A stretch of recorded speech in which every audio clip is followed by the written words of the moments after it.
পবিত্ৰ ক্ষণতে উজলি উঠা খ্ৰীষ্টৰ জ্যোতি। নমস্কাৰ।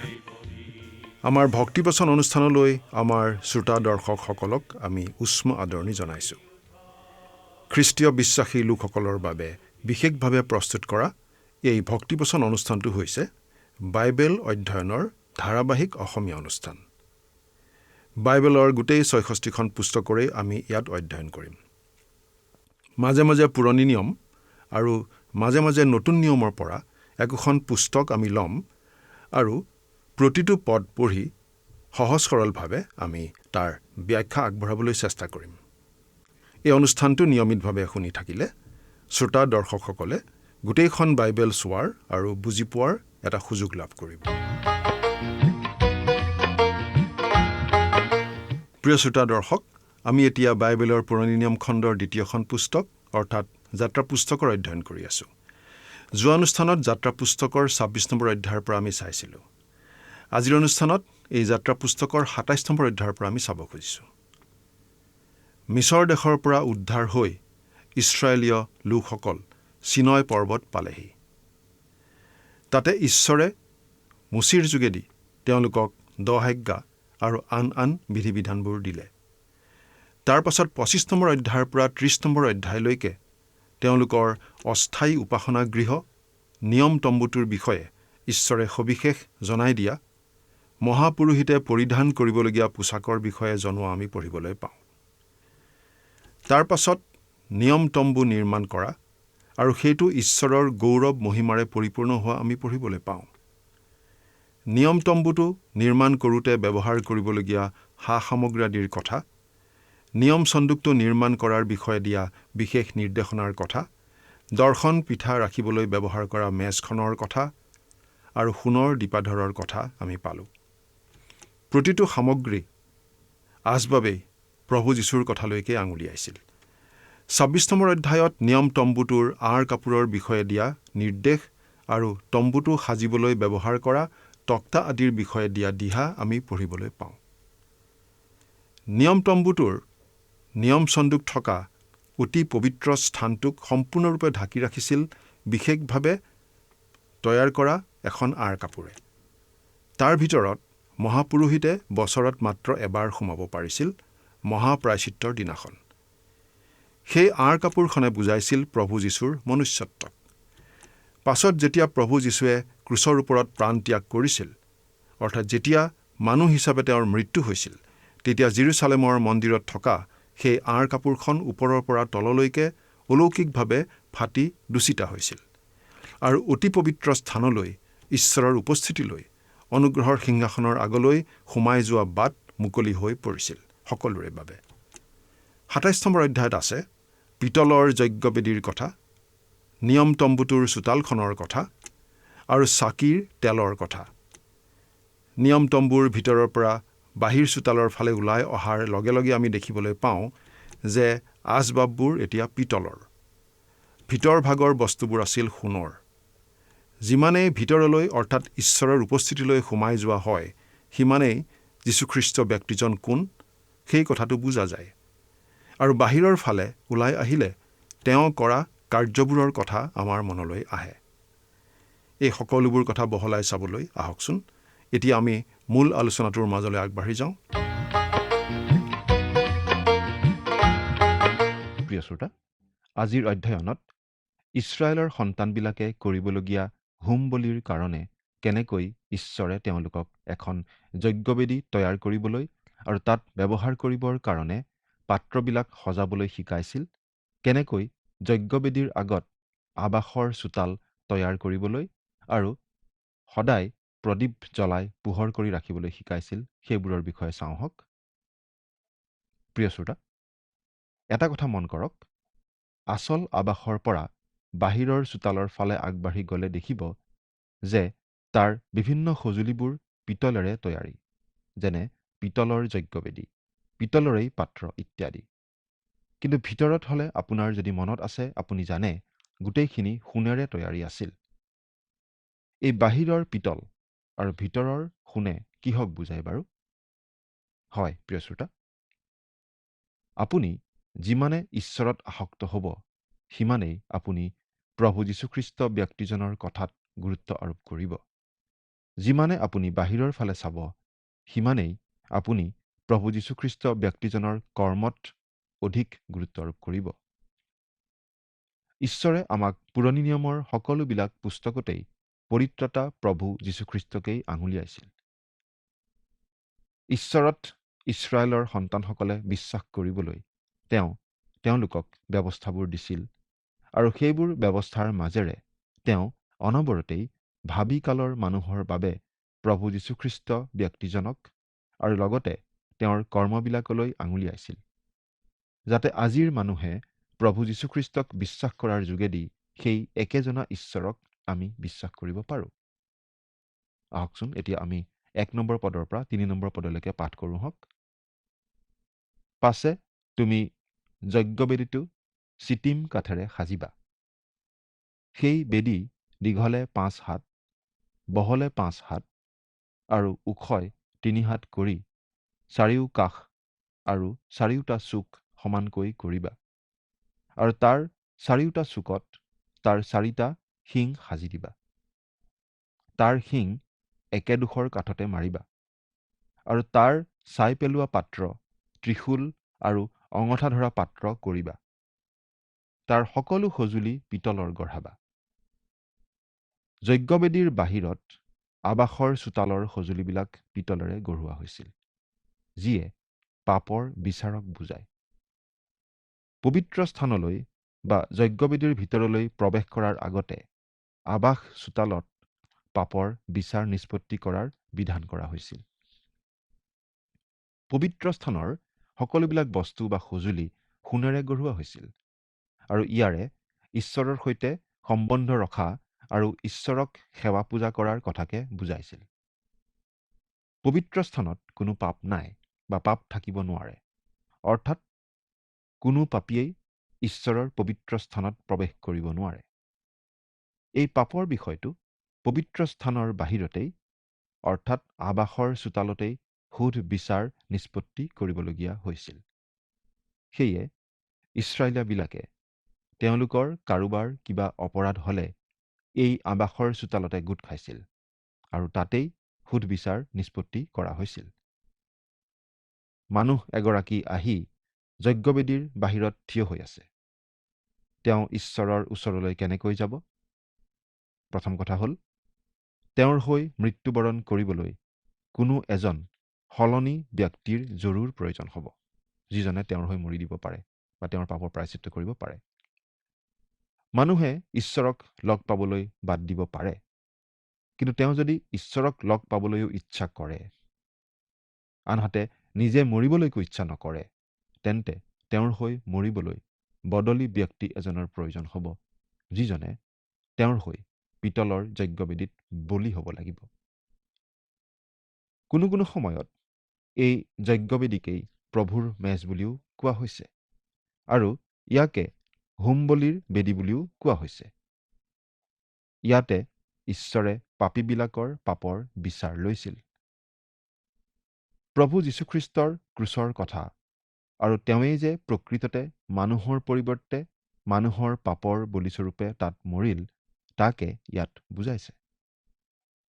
এই কথাটো ইফিচিয়া 5 নম্বৰ অধ্যায়ৰ 2 নম্বৰ পদত পাচনি পৌলে এনেদৰে কৈছে, আৰু খ্ৰীষ্টে যেনেকৈ তোমালোকক প্ৰেম কৰি সুগন্ধৰ আঘ্ৰাণৰ অৰ্থে ঈশ্বৰৰ উদ্দেশ্যে নৈবেদ্য আৰু বলি স্বৰূপে আমাৰ কাৰণে নিজকে শোধাই দিলে, তেনেকৈ তোমালোকেও প্ৰেম আচৰণ কৰা। খ্ৰীষ্টই আমাৰ হোম বলি হ'ল।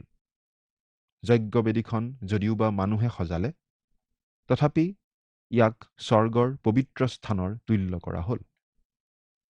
ক্ৰুচ আছিল ঈশ্বৰে মনোনীত কৰা পবিত্ৰ হোম বলিদান কৰা যজ্ঞবেদী।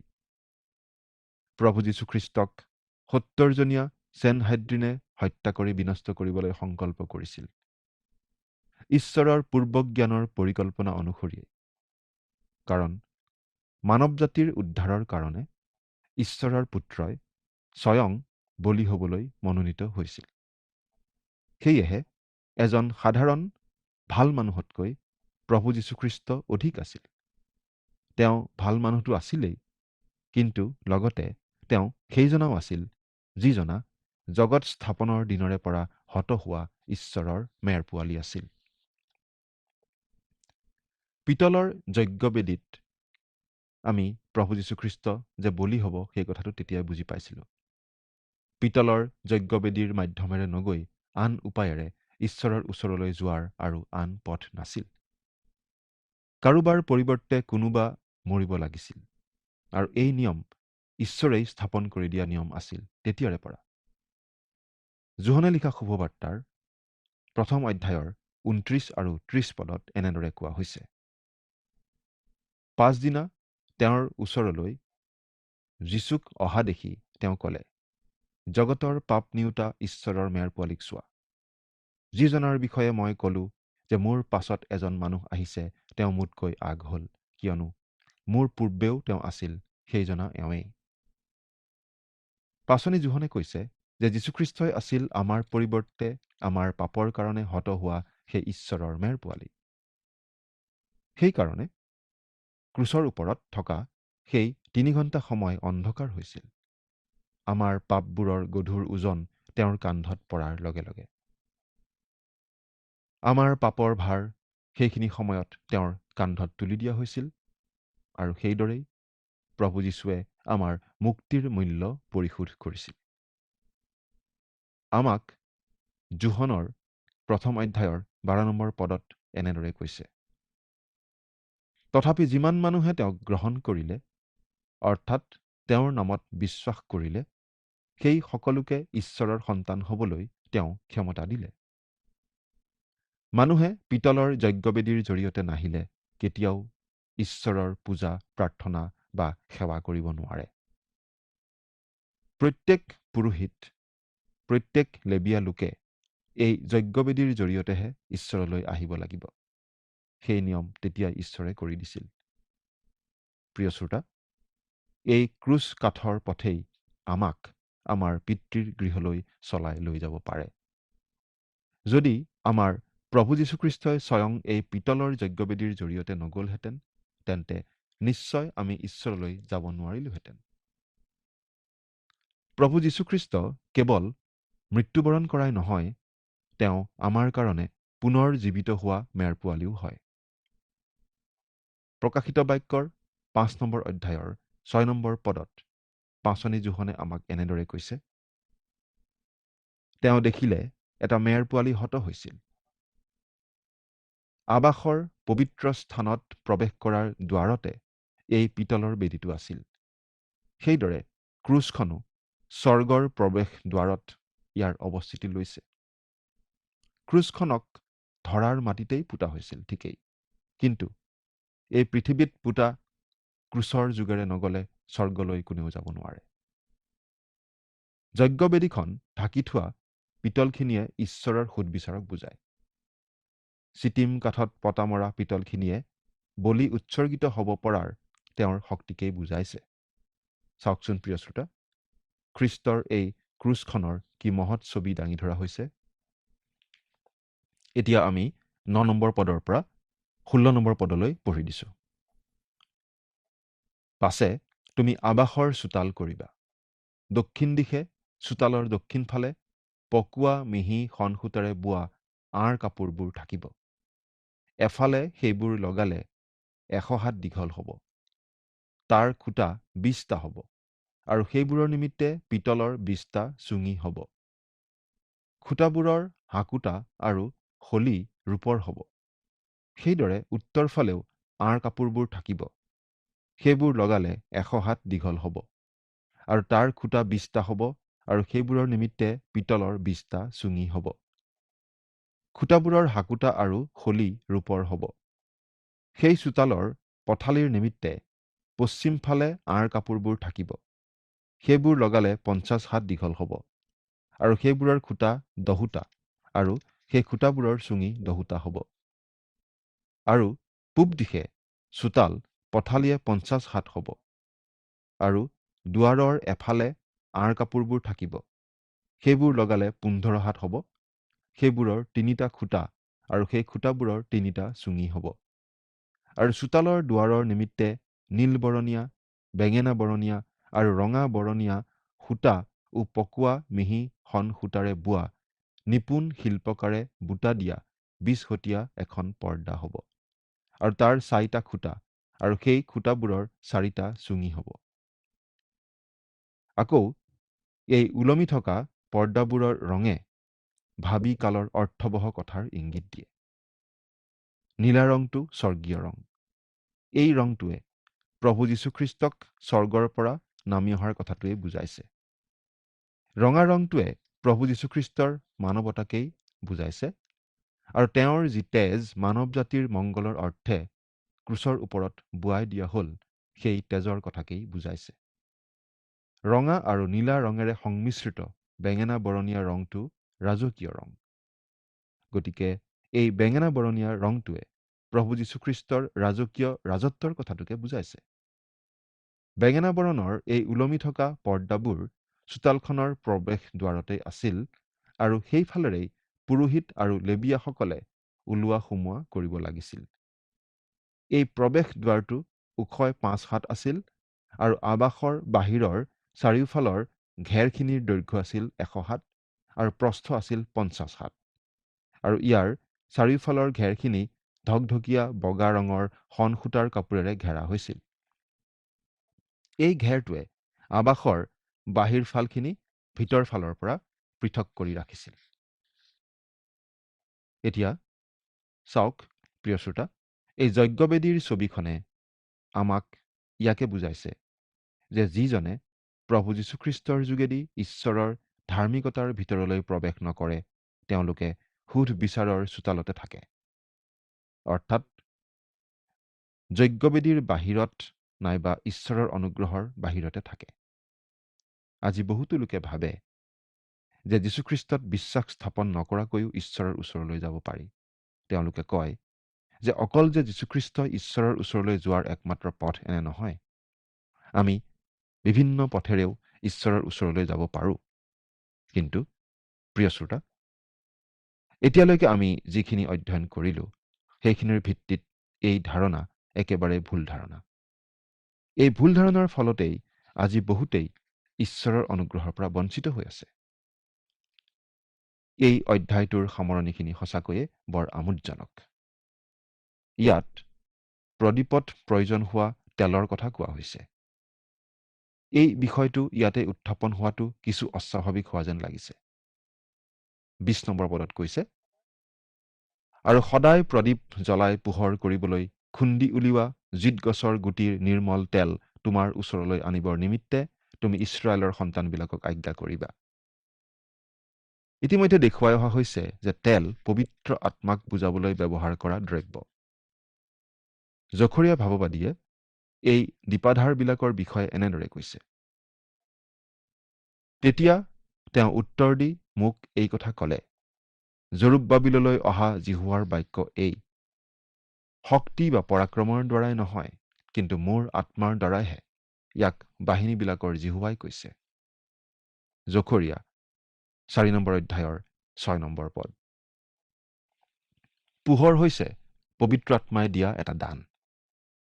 পবিত্ৰ আত্মাই কেতিয়াও নিজৰ পৰা একো নলয় বা নিজৰ পৰা একো নকয়, কিন্তু তেওঁ খ্ৰীষ্টৰ বিষয়ে আৰু তেওঁৰ ব্যৱস্থাৰ বিষয়েহে আমাক জনায়। 21 নম্বৰ পদ। সাক্ষাৎ কৰা তম্বুৰ ভিতৰত সাক্ষ্যফলিৰ চন্দুকৰ আগত থকা প্ৰভেদক বস্ত্ৰৰ বাহিৰে হাৰুণ আৰু তেওঁৰ পুত্ৰবিলাকে জিহুৱাৰ আগত গধূলি আৰু ৰাতিপুৱা তাক যুগুত কৰি থব। এয়ে ইছৰাইলৰ সন্তানবিলাকে পুৰুষানুক্ৰমে পালন কৰিবলগীয়া চিৰস্থায়ী বিধি। এতিয়া চাওক, এই সদায় জ্বলি থকা প্ৰদীপৰ পোহৰে প্ৰভু যীশুখ্ৰীষ্টৰ কথাকেই বুজাইছে। এতিয়া সেই সকলোবিলাকৰেই সলনি হ'ল। প্ৰভু যীশুখ্ৰীষ্ট স্বৰ্গলৈ ঘূৰি গ'ল। মথিয়ে লিখা শুভবাৰ্তাৰ 5 নম্বৰ অধ্যায়ৰ 14 নম্বৰ পদত এনেদৰে কৈছে, তোমালোক জগতৰ পোহৰ, পৰ্বতৰ ওপৰত থকা নগৰ গুপ্ত হ'ব নোৱাৰে। ইয়াত প্ৰভু যীশুখ্ৰীষ্টই তেওঁৰ বিশ্বাসীসকলক, তেওঁৰ শিষ্যসকলক জগতৰ পোহৰ বুলি কৈছে। প্ৰিয় শ্ৰোতা, প্ৰকৃততে আপুনি আৰু মই জগতৰ পোহৰ হ'ব নোৱাৰোঁ যদিহে প্ৰভু যীশুখ্ৰীষ্টৰ পোহৰ আমাত প্ৰতিফলিত নহয়। কেৱল আত্মাৰ যোগেদি প্ৰভুৰ সেই পোহৰ আমাক দিয়া হয়। যোহনৰ প্ৰকাশিত বাক্যত আমাক দেখুওৱা হৈছে যে প্ৰভু যীশুখ্ৰীষ্টই দীপাধাৰবিলাকৰ মাজত প্ৰকাশিত হৈছে। প্ৰভু যীশুখ্ৰীষ্টই ইচ্ছা কৰে যেন তেওঁৰ বিশ্বাসী মণ্ডলীয়ে সাক্ষ্যৰ জৰিয়তে এই প্ৰদীপ জীৱন্ত কৰি ৰাখে আৰু এই প্ৰদীপ পৃথিৱীত প্ৰজ্বলিত কৰি ৰাখিব পাৰে। যিসকল বিশ্বাসকাৰী প্ৰভুৰ নিজৰ, সেইসকলৰ সৈতে তেওঁ এনেদৰে সম্বন্ধ ৰাখি আছে। প্ৰভু যীশুৰ বিষয়ে সাক্ষ্য দিবলৈ ঈশ্বৰৰ আত্মাই তেনে বিশ্বাসী লোকক শক্তি দিয়ে। প্ৰিয় শ্ৰোতা, আমি যদি প্ৰকৃততে খ্ৰীষ্টৰ লোক হওঁ তেনেহ'লে আমি নিশ্চয় খ্ৰীষ্টৰ বিষয়ে সাক্ষী হওঁ। আজি কিন্তু আমাৰ তথাকথিত বহু খ্ৰীষ্টীয় লোক তেওঁলোকৰ জীৱনত খ্ৰীষ্টৰ প্ৰকৃত সাক্ষী হ'ব পৰা নাই। বহুতো খ্ৰীষ্টীয় লোকৰ জীৱনত খ্ৰীষ্টৰ সাক্ষী হোৱাৰ প্ৰমাণ দেখা নাযায়। দুখৰ বিষয় এইটোৱেই যে বহু সময়ত তেনেকুৱা লোকৰ জীৱনৰ সাক্ষ্য সম্পূৰ্ণ মাংসিক আৰু জাগতিক, আৰু এইবোৰ প্ৰকাশ পায় তেওঁলোকৰ জীৱনৰ আচৰণ, তেওঁলোকৰ মাত কথা, তেওঁলোকৰ ব্যৱহাৰ ইত্যাদিৰ মাজেৰে। বাৰু এতিয়া আকৌ আৱাসখনৰ এতিয়াও উল্লেখিত নোহোৱা আৰু দুটামান সঁজুলিৰ বিষয়ে আমি চাওঁ হওক। ইয়াৰে এটা হৈছে ধূপ ধূনা জ্বলোৱা যজ্ঞবেদী, যি বেদীৰ বিষয়ে আমি 30 নম্বৰ অধ্যায়ত পঢ়িবলৈ পাম। আপুনি যদি ঈশ্বৰক সেৱা পূজা কৰিব বিচাৰে তেন্তে আপুনি এই যজ্ঞবেদীৰ জৰিয়তেই ঈশ্বৰৰ কাষলৈ যাব লাগিব। যজ্ঞবেদীৰ ধূপৰ গোন্ধস্বৰূপ ঈশ্বৰৰ গুণ কীৰ্তন আৰু প্ৰশংসাৰে আপুনি ঈশ্বৰৰ সেৱা পূজা কৰিব পাৰিব। আন যিটো সঁজুলিৰ বিষয়ে এতিয়াও উল্লেখ কৰা হোৱা নাই সেইটো হৈছে প্ৰক্ষালন পাত্ৰ। এই প্ৰক্ষালন পাত্ৰও পিতলেৰে তৈয়াৰ কৰা হৈছিল। ঈশ্বৰ আৰাধনা কৰাৰ পূৰ্বে আৰাধনাকাৰীসকলে প্ৰক্ষালন পাত্ৰত থকা পানীৰে নিজকে ধুই পৰিষ্কাৰ কৰিছিল। পিতলৰ বেদীটোত আপুনি প্ৰভু যীশুখ্ৰীষ্টক আপোনাৰ জীৱনৰ ত্ৰাণকৰ্তা ৰূপে গ্ৰহণ কৰে আৰু পিতলৰ প্ৰক্ষালন পাত্ৰত আপুনি নিজকে ধুই বিধৌত হয় আৰু ঈশ্বৰৰ পবিত্ৰ আত্মাৰ দ্বাৰাই পবিত্ৰীকৃত হয়। তাৰ পাছতহে আপুনি পবিত্ৰ ঈশ্বৰৰ ওচৰলৈ যাব পাৰে আৰু তেওঁক সেৱা কৰিব পাৰে। প্ৰিয় শ্ৰোতা, আপুনি বাৰু তেনেদৰে পবিত্ৰ আত্মাৰ দ্বাৰাই পবিত্ৰীকৃত হৈছেনে? আপুনি বাৰু ঈশ্বৰক সেৱা পূজা কৰিব পৰা অৱস্থালৈ আহিছেনে? চিন্তা কৰি চাওকচোন। ঈশ্বৰে আপোনাক আশীৰ্বাদ কৰক। নিয়ম তম্বুটোৰ যি ব্যৱস্থা দিয়া হৈছিল তাত বাহিৰৰ চোতালৰ পৰা ভিতৰলৈ আৰু অৱশেষত আঁৰ কাপোৰৰ ভিতৰত থকা অনুগ্ৰহৰ সিংহাসনৰ আগলৈ যাব লাগিছিল। বাহিৰৰ চোতালত আছিল পিতলৰ যজ্ঞবেদী, য'ত পাপৰ প্ৰায়চিত্ত কৰিবলৈ যজ্ঞবেদীত জন্তু এটা বলি দি তাৰ তেজেৰে শুচি কৰিহে ভিতৰলৈ সোমাব লাগিছিল। মানুহৰ পাপৰ প্ৰায়চিত্তৰ বাবে জন্তুৰ মৃত্যু হৈছিল। সেই নিয়মটোৱেই আঙুলিয়াইছিল মানুহৰ পাপৰ প্ৰায়চিত্তৰ বাবে ক্ৰুচত নিজকে বলি হিচাপে আগবঢ়াবলৈ আহিবলগীয়া যীশুখ্ৰীষ্টলৈ। পৰৱৰ্তী অনুষ্ঠানত আপোনালোকক পুনৰ লগ পোৱাৰ আশাৰে আজিলৈ আমি ইমানতেই সামৰিব খুজিছোঁ। সামৰণিত আহকচোন খন্তেক পৰম পিতা পৰমেশ্বৰৰ ওচৰত প্ৰাৰ্থনাত মূৰ্ণত কৰোঁ। স্বৰ্গত থকা অসীম দয়ালু কৰুণাময় পিতৃ ঈশ্বৰ, প্ৰভু তোমাক ধন্যবাদ দিওঁ। তোমাৰ বাক্য বাইবেল শাস্ত্ৰ অধ্যয়ন কৰিবলৈ তুমি যি সুযোগ আমাক দান কৰিলা তাৰ বাবে। এই ভক্তিবচন অনুষ্ঠান অসীম আগ্ৰহেৰে ধৈৰ্যেৰে শুনি থকা প্ৰতিজন দৰ্শক শ্ৰোতাৰ ওপৰত তোমাৰ আশীৰ্বাদ বাহুল্যৰূপে থাকিবলৈ দিয়া। তেওঁলোকৰ আত্মিক প্ৰয়োজনসমূহৰ লগতে জাগতিক প্ৰয়োজনসমূহো তুমি পূৰণ কৰি থাকা আৰু তেওঁলোকৰ জীৱন তুমি সৰ্বাংগ সুন্দৰ কৰি তোলা। কিয়নো এই প্ৰাৰ্থনা আমাৰ মহান ত্ৰাণকৰ্তা নাচৰতীয়া যীশুৰ নামত আগবঢ়াইছোঁ। আমেন।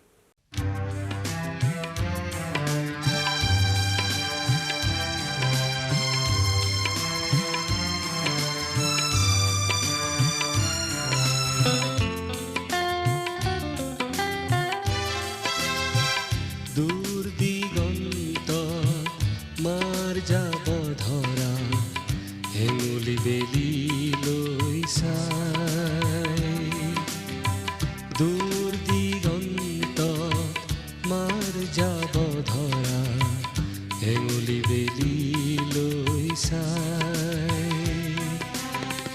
বাহলে পুলি জাক পাতি উৰা বিহংগৰ পিনলৈ চাই হৃদয় উঠলে বুজা বেগেৰে প্ৰভু তোমালৈ মনত পৰে প্ৰভু তোমালৈ মনত পৰে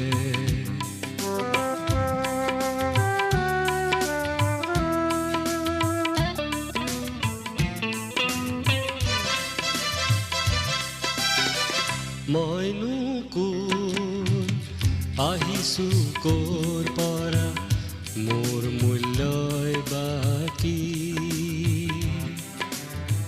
মইনো কোন আহিছো ক'ৰ পৰা মোৰ মূল্যই বাকী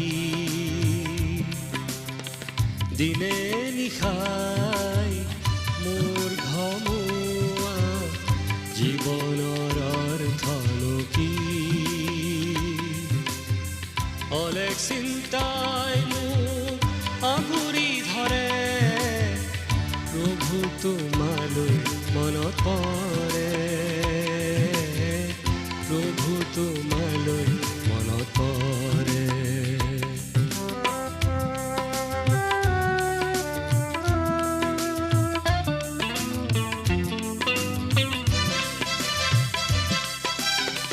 তুমিয়েই দিলা মোক জীৱনৰ অৰ্থ প্ৰিয় শ্ৰোতা দৰ্শক আশা কৰোঁ ভক্তিবচন অনুষ্ঠানটি উপভোগ কৰি আপোনাৰ নিশ্চয় ভাল লাগিছে এই বিষয়ে আপোনাৰ মতামত জানিবলৈ পালে আমি নথৈ আনন্দিত হ'ম আপোনাৰ যদি আমাৰ এই অনুষ্ঠানটি উপভোগ কৰি ভাল লাগিছে তেন্তে অনুগ্ৰহ কৰি আমালৈ এই নম্বৰটোত এটা মিছ কল দিয়কচোন আপোনাৰ এটা মিছ কল আমাৰ বাবে অতি মূল্যৱান আমি অতি আনন্দৰে জনাওঁ যে প্ৰতিটো মিছ কল দিয়া সকলৰ মাজৰ পৰা সপ্তাহৰ শেষত এজন বিশেষ দৰ্শক বাছি লোৱা হ'ব আৰু সেই দৰ্শক বন্ধুজনক পুৰস্কৃতও কৰা হ'ব আৰু সপ্তাহৰ শেষত তেওঁৰ ফটো আৰু নাম আমাৰ অনুষ্ঠানত প্ৰকাশ কৰা হ'ব মিছ কল দিয়া নম্বৰটো হৈছে